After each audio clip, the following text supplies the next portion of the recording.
For 3 months, I'd been seeing a guy named Rex, a total stranger I'd only met online. We were in the thick of it, that honeymoon phase where every night my phone would blow up with messages that made my pulse jump. Miss you, sweetheart. Dreamt of you again last night. You were all over me begging for it. I was about to suggest we finally meet. But then he sent me a picture, a casual shot of his desk, and I saw something familiar, the crest of the Falcone crime family. And I work for a company owned by the Falcones. For 3 months, I'd been sexting a dangerous man, a made man in the mafia, who could be right under my nose. And just when I was trying to figure out who he was, I saw them. The custom black onyx cufflinks I'd picked out for Rex.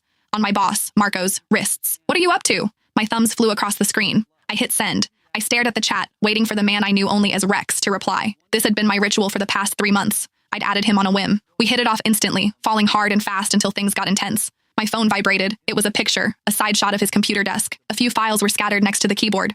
Working and waiting for a text from my sweetheart. A smile crept onto my face. This man knew exactly how to make me blush with just a few words. Maybe it was time to take this offline, to finally meet in person. But as I was about to type my reply, my fingers froze. Bottom right of the photo, on the corner of a folder, was a sliver of a metal pin, a falcon with its wings spread. The Falcone family crest, the same mafia that owned the company I worked for. My online boyfriend was one of them. I stared at the screen for a full 10 minutes, my mind blank. My thumbs hovered over the keyboard. Babe, what do you actually do? Are you with the Falcones? I typed the words, then deleted them, over and over. I didn't know what to say. If I asked, he'd ask right back. He'd want to know where I was. He'd find out I worked for a Falcone company. He would come looking for me. And then what? What the hell would I do then? When I didn't reply right away, Rex's texts started coming in, one after another. Baby, you there? Busy? Send me a pic. Like you do. Your hand, or anything. Dreamt of you again last night. You were all over me begging for it. His words were getting dirtier, bolder. But this time, my cheeks weren't just hot with a blush. They were burning with a cold dread.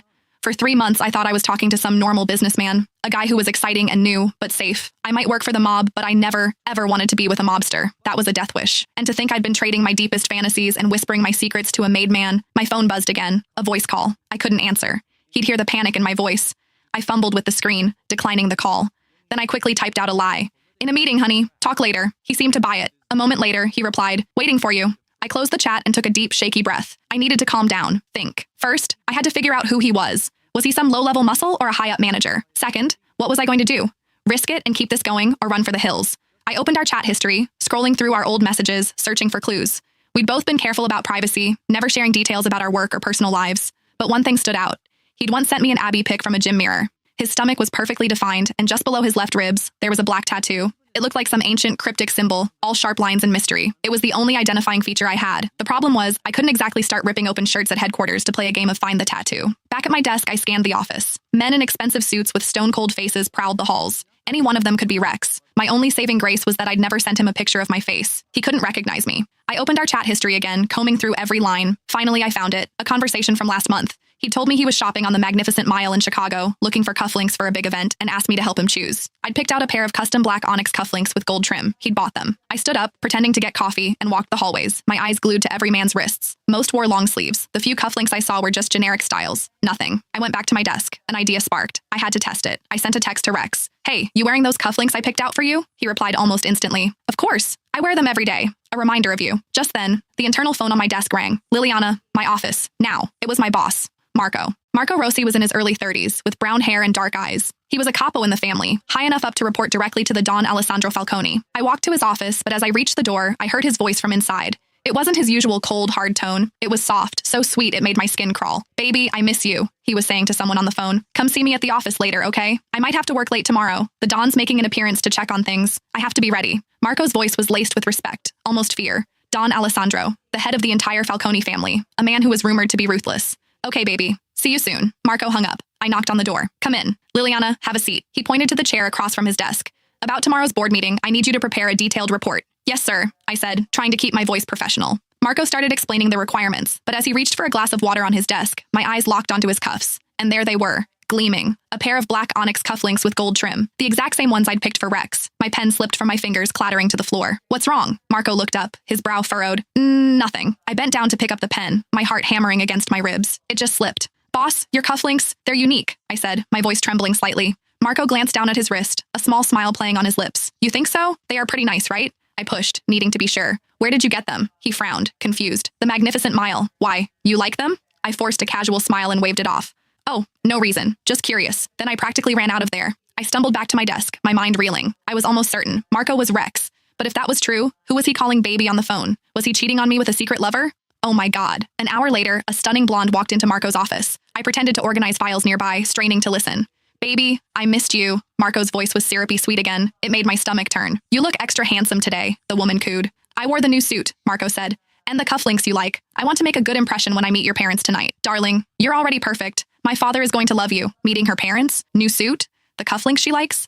The truth hit me like a ton of bricks. I was just the side piece. The fun little secret he used to help him pick out date night accessories. An online mistress he could keep in the dark. And the blonde? She was the one he was serious about. The one he was taking home to mommy and daddy. My heart shattered, and a wave of nausea washed over me. All those sweet messages for 3 months, the words that made me blush. They were all lies. I was just a plaything to him, something to be tossed aside. With trembling hands, I pulled out my phone and sent one last message to Rex. You're a scumbag. We're done. Then, without a second's hesitation, I blocked and deleted him. Done. I leaned against the wall, taking deep breaths, trying to fight back the anger and humiliation. A few minutes later, Marco walked out, hand in hand with his girlfriend, and saw her to the door. He didn't even look fazed. A bitter taste filled my mouth, but I tried to console myself. At least no one knew about my pathetic little secret. If I couldn't have love, I would have my career. I was a smart woman. I wasn't about to throw away a high-paying job over some guy. The next day, Marco called me into the conference room to present a business plan to Don Alessandro. It was my first time seeing the legendary Don up close. Alessandro Falcone sat on the sofa, and he wasn't the old gray-haired man I'd imagined. He was young, with deep-set gray eyes that seemed to strip you bare. He wore a custom navy blue suit that made him look even more handsome. My eyes lingered on the suit for a second.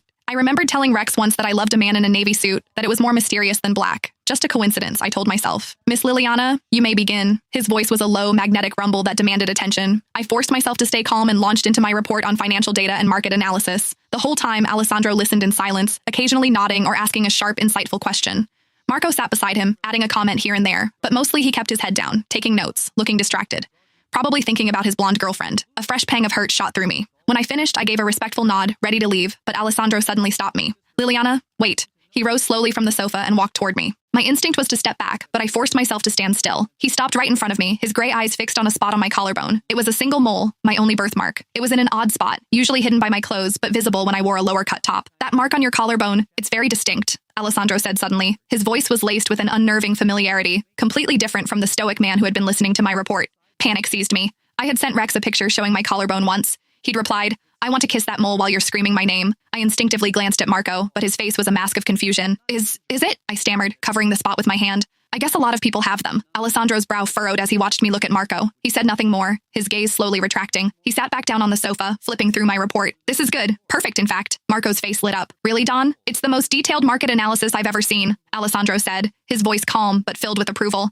Miss Liliana's skills are impressive. I felt a rush of pride. A compliment from the Don himself was no small thing. The atmosphere lightened, and Marco even dared to joke. Don, this is the first time I've ever seen you be so pleasant to a woman. You usually can't stand them. He trailed off as Alessandro shot him an icy glare. Marco shrank back into his seat. I glanced at Alessandro, curious. The Don hated women? Then why had he just stood so close to me? Liliana, Alessandro said, turning to me. I require a companion for an important business dinner tonight. You will accompany me. It wasn't a question. It was a command. Of course. I would be honored. I replied quickly. Good. My assistant will arrange everything for you, Alessandro said, standing up. Meet me in the lobby at 6. 2 hours later, I was in a high-end salon. A team of stylists worked on my hair and makeup. To my surprise, the gown and jewelry they had waiting for me were exactly my taste. A simple, elegant, deep blue silk dress. The diamond necklace was understated but exquisite. These were all prepared at Mr. Falcone's direction, his assistant explained. He said to choose a style that would suit you best. A wave of confusion washed over me. How would Alessandro Falcone know my style? At 6 o'clock sharp, I was in the lobby. The moment Alessandro saw me, a flicker of admiration crossed his eyes. You look beautiful, he said, extending his arm. Ready? I felt my cheeks warm as I gently placed my hand on his arm. The dinner was at a 5-star hotel downtown, filled with Chicago's political and business elite, as well as other mob figures. Everyone was impeccably dressed. Care to dance? Alessandro asked as the music started. I nodded, and he led me to the floor. His large hand rested on the small of my back, his touch surprisingly hot, searing a brand through the silk of my dress and making my knees weak. As we danced, Alessandro pulled me closer and closer until my body was pressed flush against his chest. I could feel the heat radiating from him. His lips deliberately brushed against my earlobe, sending a jolt straight down my spine. For some reason, my mind flashed back to Rex and his bold, dirty talk. This feeling, it was just like that. I shook myself. Get a grip. Stop thinking about that asshole. By the end of the dance, I was flushed and breathless. Alessandro, however, just had a small, satisfied smirk on his face. Don Falcone, and who is this lovely lady? A middle-aged man asked as he approached us. Alessandro's arm tightened around me, pulling me in possessively, but he didn't answer the man's question. His action was answer enough. Feeling a bit awkward, I whispered in his ear, I think I need a break. I walked over to the dessert table and picked up a piece of chocolate cake. You have a little something on your lip, Alessandro said, appearing at my side. He reached out and gently wiped a crumb from the corner of my mouth with his thumb. The gesture was so intimate, so natural, as if we were longtime lovers. People around us were staring. Looking at his face so close to mine, I felt my heart hammer against my ribs. So much for hating women and being celibate, I thought wryly.